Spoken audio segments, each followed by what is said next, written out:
Hello everyone, this is Dr. Surya. So today we are going to deal with the flow of viscous fluid through circular pipes. That is, the main thing is that the flow of fluids will be viscous and they will be flowing at a very low velocity.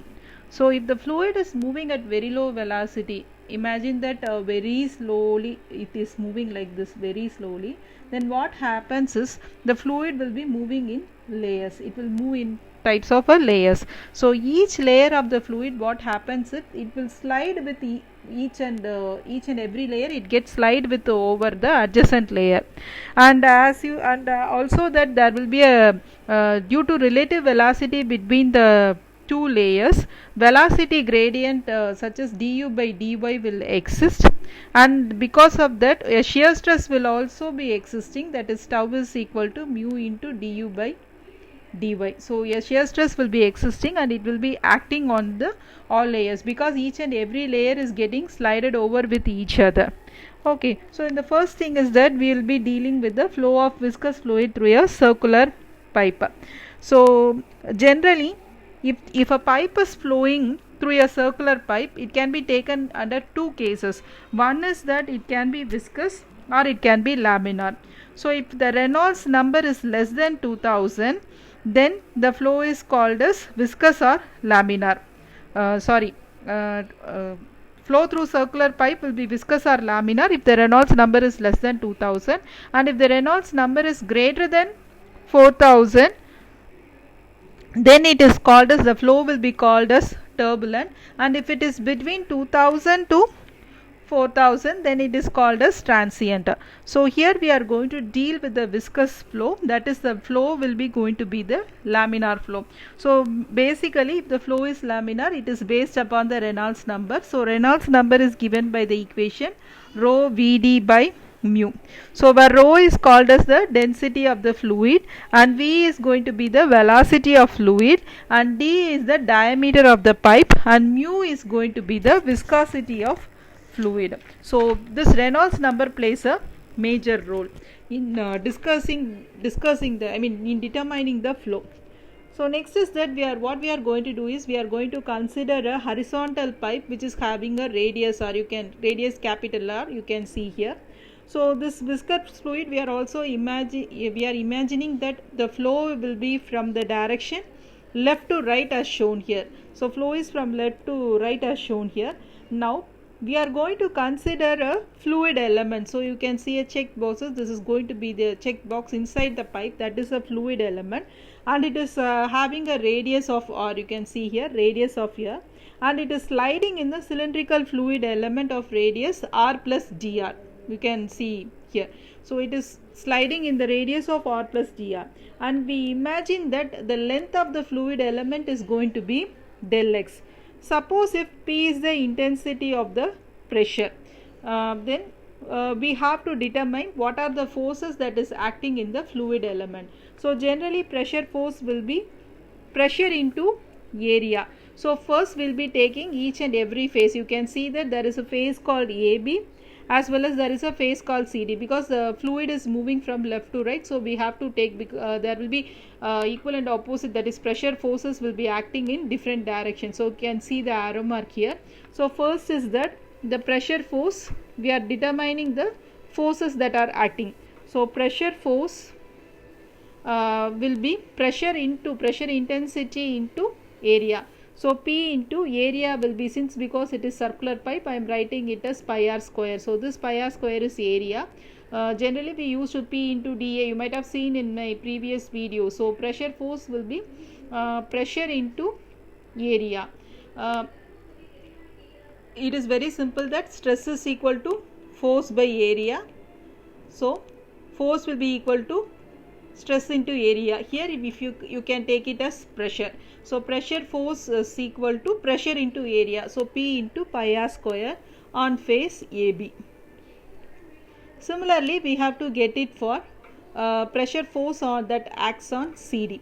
So pressure force will be P plus dou P by dou X into del X into pi r square on face CD. This is because that we have to consider this distance also. In this distance also certain pressure will be acting upon. So that small elemental pressure is taken care by dou p by dou x, and this acts as a for a distance of del x. So I am including del x. So this entire thing will become the pressure, and pi r square will be the area. Okay, so pressure force on face CD I have determined. Apart from that, since because the fluid is moving in layers, it will be sliding to each other. So we have to take into consideration of shear force also. So shear force will be equal to tau into 2 pi r into del x. This is acting on the surface of the fluid element. So 2 pi r del x will be the area here, and tau will be the shear stress here. So tau into 2 pi r into del x. 2 pi r is the circumference and it is acting over the length of del x. So we are taking this into consideration. And another thing is that there will not be any acceleration. So if there is no acceleration, so imagine that there is no acceleration will be there. So if there is no acceleration, it means what? There is no change in velocity over time. The velocity is going to remain constant, and since because there is no acceleration, the summation of all the forces in the direction of flow must be 0. So summation of all forces in the direction of flow must be 0.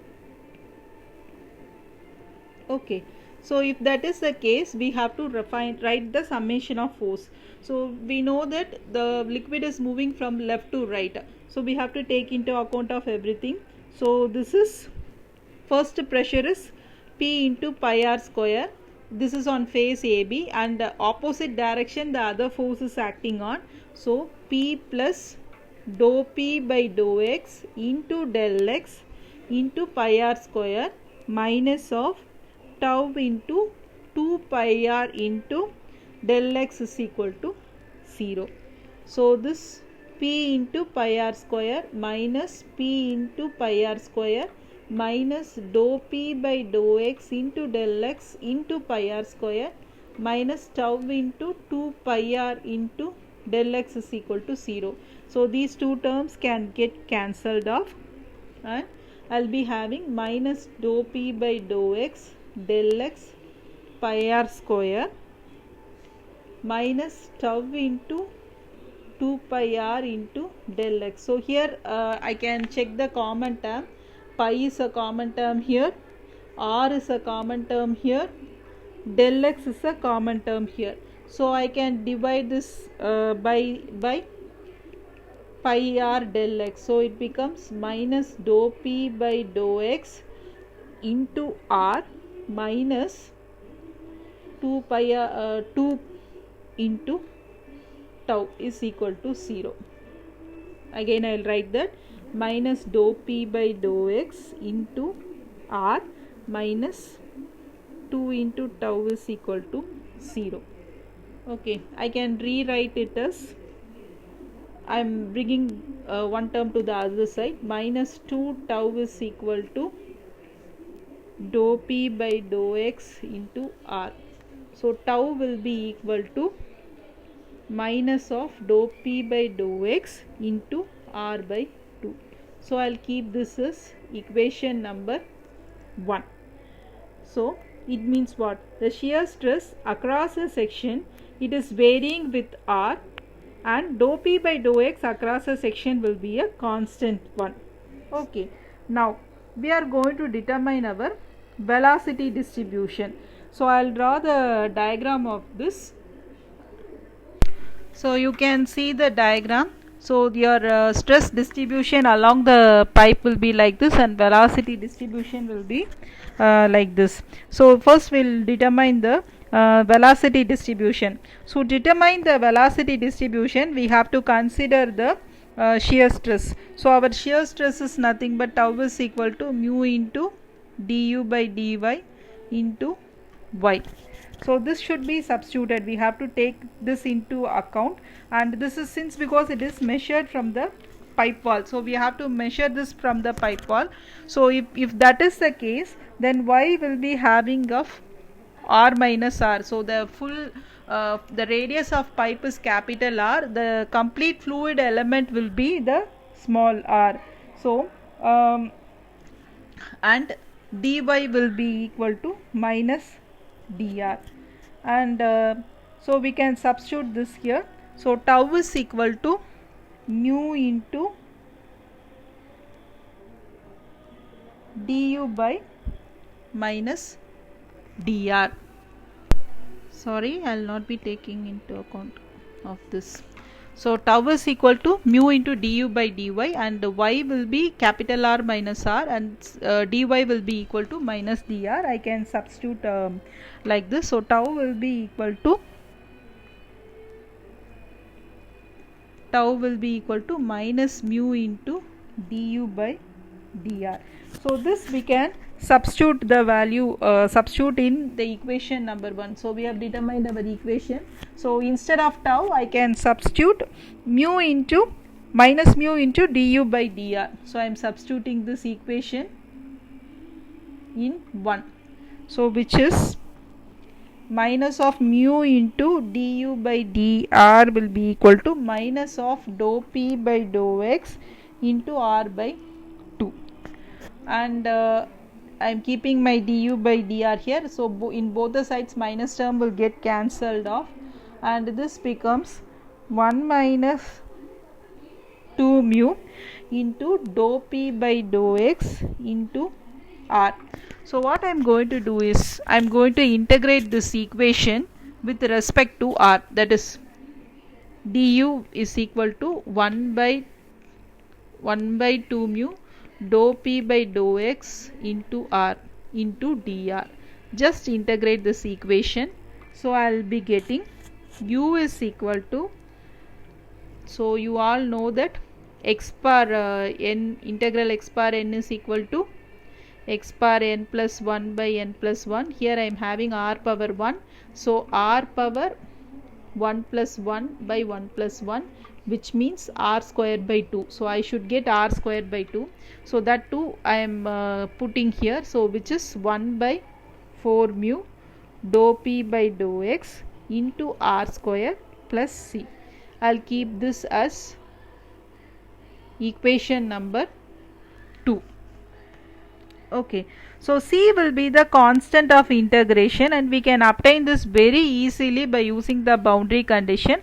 How means, small, instead of small r I can put capital R for the entire, because you know that integral means we will be taking the small element and will be integration is the summation of everything. So this small fluid element radius I am considering to be for the entire pipe radius. So r will be r and u is equal to 0. So 0 is equal to 1 by 4 mu dou p by dou x into r square plus c. So c will be equal to minus 1 by 4 mu dou p by dou x into r square. So I have got my c value in here. Now substitute the c value in equation 2. So I will be getting, substitute c value in equation 2.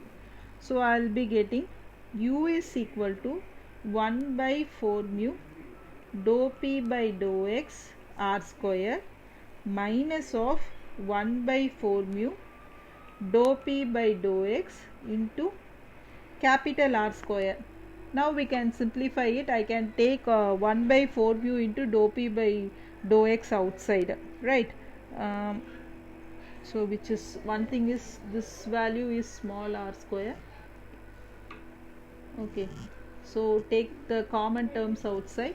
So which is u is equal to minus of 1 by 4 mu dou p by dou x into r square minus r square. So this thing I will be keeping as equation number 3. What is u? U is nothing but it's a velocity gradient. So in supposing if the values of mu, dou p by dou x and r are constant, it means that velocity is there, then u will be varying with the square of r. That is, if you take that other all the terms is constant, then u will be varying with the square of small r. So if this is the case, this is the equation of a parabola, and we determine that the velocity distribution across a section is parabolic. So keeping that in mind only, we have drawn this diagram, a parabolic diagram for velocity distribution of the curve, velocity distribution of the pipe. So next is we'll try to determine, the first part is over, that is we have determined our velocity distribution, and next part we are going to determine the ratio of maximum velocity to average velocity, maximum velocity to average velocity. This is the one we are going to find it out. Okay, how we are going to determine is this. First is that we have to find the ratio of maximum. First thing is that we should determine the maximum velocity, then we should determine the average velocity, and we have to take the ratio of these two things. So when the velocity will be maximum, so we know that in equation 3 we have determined our velocity here. If this is the maximum velocity, it means what? In equation 3, the small r value should be 0. If this happens, then we will get the maximum velocity. So my u max will be equal to minus 1 by 4 mu dou p by dou x into r square. So I'll keep this as equation number 4, and this is going to be my maximum velocity. Next thing is that I have determined the maximum velocity, I have to determine my average velocity. So how to determine the average velocity? We all know the formula, q is equal to AB, then V will be equal to q by A. So it means what? So if I have to determine the average velocity, I can get it by dividing the discharge of the fluid by the cross-sectional area or cross-sectional area here of the pipe. So here A will be nothing but pi r square. This is the area of the pipe. So I have to find the discharge. So we know that the flow is through a circular ring element which is of having a radius r, and thickness is dr. So you can see in the diagram already. So if you see here, the pipe is having a radius r and the thickness is going to be dr. So if this is the case, what will be the fluid that is flowing per second through this elementary ring? So that is what we are going to find for our discharge. So dq will be equal to velocity at radius r into area. So q is nothing but, I told already, q is equal to AB. So here I am considering it as dq will be equal to velocity at radius r into area of ring element. Here the velocity will be equal to, at radius r we have determined already as u into area of the ring element is 2 pi r into dr. So dr is going to be the thickness and 2 pi r is going to be the circumference. So water is flowing inside the pipe and inside it is flowing, so I am taking into 2 pi r into dr, and already have calculated the u value, that is minus 1 by 4 mu into dou p by dou x into r square minus r square into 2 pi r dr. So this is my dq value. So in order to get the q value, I have to integrate this equation. So integral dq will be equal to integral minus 1 by 4 pi dou p by dou x into r square minus r square into 2 pi r dr. Okay, now we can take the limits. So this is going to be the maximum limit. So from 0 to capital R we can take the limits like that. So q will be equal to 0 to capital R into dq 0 to R minus 1 by 4 mu dou p by dou x into r square minus r square into 2 pi r dr. So from here I will be taking out all the constant terms outside. So minus 1 by 4 mu into dou p by dou x into 2 pi 0 to capital R square minus R square into R into dr.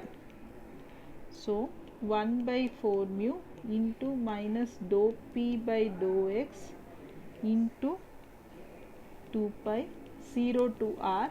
So I'll multiply this small r inside, so which becomes r square r minus r cube into dr. So now it is going to be very easy for me, that is capital R is going to be a constant one, so I have to integrate only this small r, so which is equal to 1 by 4 pi 4 mu minus dou p by dou x into 2 pi, so which is r square into r square by 2 minus r power 4 by 4 0 power to r. So I have told already, so x power n dx will be equal to x power n plus 1 by n plus 1. So if you take the first case, I am having r power 1, so which becomes r squared by 2, and second case I am having r power 3, which becomes r power 4 by 4. So this is what I have written here. Now I have to apply the limit, so which is equal to 1 by 4 mu minus dou p by dou x into 2 pi,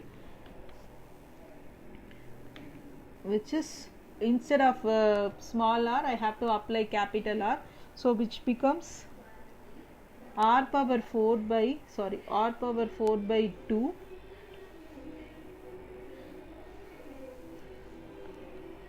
minus of r power 4 by 4. So if you apply 0, everything becomes 0, so we don't want to take into much consideration of that, and that is equal to 1 by 4 mu minus of dou p by dou x into 2 pi. On simplifying, I will be getting r power 4 by 4. So further simplifying this, I will be getting q is equal to pi by 8 mu into minus dou p by dou x into r power 4. Hope you understand up to here. So average velocity is nothing but average velocity I have told earlier, so which is u bar will be nothing but q by area. So my q is pi by 8 mu into minus dou p by dou x into r power 4, and area we have determined already as pi r square. So u bar will be equal to 1 by 8 mu minus dou p by dou x into r square. So this I will be taking as equation number 5. Okay, now we have to determine the ratio of average maximum velocity by average velocity, which means we have to divide equation 4 by 5, that is u max by u bar. So which is 1 by 4 mu dou p by dou x into r square divided by 1 by 8 mu minus dou p by dou x into r square, so which is equal to 2. So don't consider about the sign. So the ratio of maximum velocity to average velocity will be equal to 2. Okay, this is one important concept. You may be asked to you may be given this equation and you might be asked to prove this. What is the ratio of prove that the ratio of maximum velocity to average velocity is equal to 2 for a flow of for a viscous flow in a circular pipe. This can be one question. Next is we are going to determine the drop of pressure for a given length of a pipe. So given length is going to be L. So there is a pipe you can see here, and what is the pressure drop at two different sections, that is the one we are going to find out. So for this, what we are going to do is we are going to use the average velocity equation, that is which we have determined earlier, that is u bar is equal to, that is equation 5. So we have determined earlier, which is u bar is equal to 1 by 8 mu into minus dou p by dou x into r square. So I am simplifying it in a simple way, that is since because we are in a position to determine the pressure drop, so I will be keeping this dou p value in the left hand side, and remaining other terms I am bringing it to the right hand side. So which is minus dou p by dou x will be equal to 8 mu u bar by r square. Okay, so now if you take we are going to integrate this equation, that is that minus dou p will be equal to 8 mu u bar by r square into dou x. So here if you take, we are taking that there are, since because it is a pressure drop, and at section 1 the pressure will be P1, at section 2 the pressure will be P2, and from the start of the pipe and up to section 1 the length is going to be x1, and from the start of the pipe to section 2 the length is going to be x2, and if you, from this we can determine that x2 minus x1 will be going to be L. So we are taking like this, and now we can integrate this equation with respect to x, that is, since because we are assuming it is a 2 section, so I am writing 2 to 1 dp is equal to 8 mu u bar by r square into dx. So when I integrate it, I will be getting p minus p, which is 2 to 1, which is equal to 8 mu u bar by r square into x 2 to 1. Now I can substitute this, minus of p1 minus p2 will be equal to 8 mu u bar by r square x1 minus x2, which is equal to p1 minus p2 8 mu u bar by r square. So I have taken this minus like other side, x2 minus x1, so that minus will get cancelled with this minus, that is so both the minus will get cancelled, so I will be getting like this, and already I know that x2 minus x1 is L, so p1 minus p2 will be equal to 8 mu u bar by r square into L. Okay, so what is r actually? R is radius, I can write it as d by 2, right? So instead of r I am going to write d by 2. So p1 minus p2, which is equal to 8 mu u bar divided by d by 2 the whole square. Okay, so p1 minus p2 will be equal to 32 mu u bar L by d square, where this p1 minus p2 is going to be the drop of pressure. Okay, so if this is the drop of pressure, then loss of pressure head will be equal to, it is very simple, pressure head means we have to divide this pressure divided by rho g, we have seen in our Bernoulli's equation. So what I am going to do is I am going to keep this as a divide a by rho g, so which is p1 minus p2 by rho g will be equal to hf, which is equal to 32 mu u bar L by rho g d square. Okay, so this hf is going to be the loss of pressure head, so hf is equal to 32 mu u bar L by rho g d square, and this equation is called as Hagen-Poiseuille formula. Hagen-Poiseuille formula, and this is an important derivation. So this is a Hagen-Poiseuille formula, and this equation is very useful in determining the vascular resistance for many fluids and in medical applications also. It has been used in many of the medical applications, and this equation is very very important, important equation. um, Thank you. Happy learning.